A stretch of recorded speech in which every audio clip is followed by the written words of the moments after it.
محمد بن سلمان کی قیادت میں معاشی انقلاب لائیں گے ہم معاشی انقلاب لا سکتے ہیں محمد بن سلمان کی قیادت میں.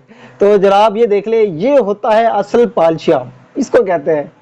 تو جناب ابھی آپ کو پتا ہے نا کہ سعودی عرب کا جو محمد بن سلمان ہے، اس نے چکر لگانا ہے اور اس کو ایسا اٹھا رہا ہے اور مطلب یہ اس طرح تو کسی نے بھی نہیں اٹھایا ہوگا نا اس کو، محمد بن سلمان کو. تو یہ ہے ہمارا جو اصل شہباز شریف، اس کو کہتے ہیں پالشیا شو. مطلب اس سے بڑا میرے خیال میں کوئی پالشیا نہیں ہے یار. مطلب ایک حد ہوتی ہے. اچھا پہلے کہتے تھے نواز شریف کی لیڈرشپ میں نواز شریف انقلاب لائے گا، معاشی انقلاب لائے گا، فلاں لائے گا. تو اب کیا کہتا ہے محمد بن سلمان؟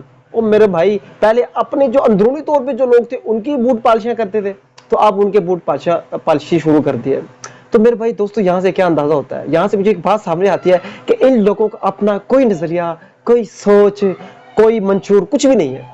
بس یہ ہے. اب پتہ چلا کہ اس کو وہ کہتے ہیں نا بیگرز کانٹ بی چوزرز، کہ بھکاری کبھی بھی اپنی مرضی نہیں کر سکتے، انہیں صرف ماننا پڑتا ہے جو اوپر سے حکم آتا ہے.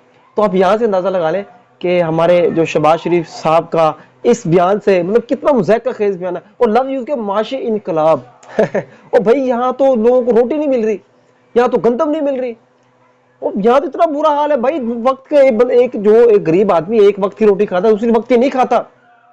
اگر روٹی ایک وقت کی کھا لیتا ہے، دوسرے وقت کی کھا لیتا ہے اس کی مجبوری سے، اب تو وہ بالکل نہیں کھا رہا. لیکن دوسرا جو ہے نا، اس کے علاج معالجے کے لیے کچھ نہیں ہے، پڑھنے کے لیے کچھ نہیں ہے، ان کا کوئی مستقبل ہی نہیں ہے.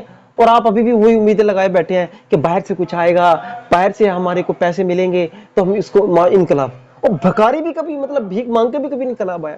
کتنے افسوس کی بات ہے. تو یہ ہے ہمارا نظریہ، ہمارے وزیر اعظم کا نظریہ.